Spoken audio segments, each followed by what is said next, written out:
Martin, æfing nýbúin eftir tapið í gær. Hvernig svona stemningin í þér og öðrum? Bara fín maður, það maður þarf að vera með gullfiska minni í þessu, bara fljótur að gleyma og næsti leikur bara strax á morgun, sem fínt.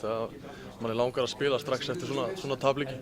Það langar mann að komast bara aftur inn á völlinn og byrja allt upp á nýtt og við fáum annað séns á morgun og til þess að sýna úr hvernig við gerðir og núna reynir bara ennþá mér á okkur að standa saman og halda áfram. Hvernig horfir þessi leikur á morgun fyrir þér?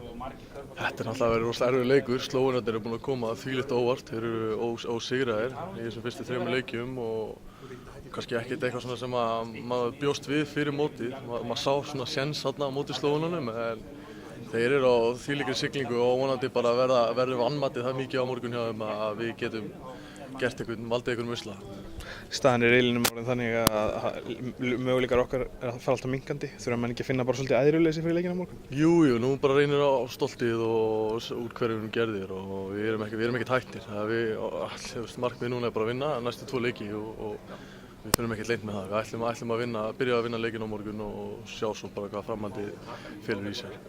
Frakkarnir fóru mikið á samfélagsmiðlum í gær og voru ánægðir að sjá þig í aðalstöðinni. Færðu kveðjur frá sjálfur? Já, endalaust. Messenger var fullt hjá mér í gær og Twitter og allt þetta, allir samfélagsmiðlar sem hægt var að senda mér einhver skilaboð.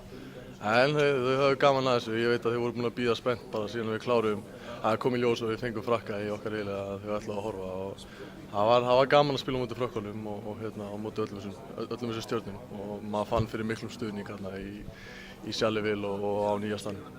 Glæsilegt, takk fyrir.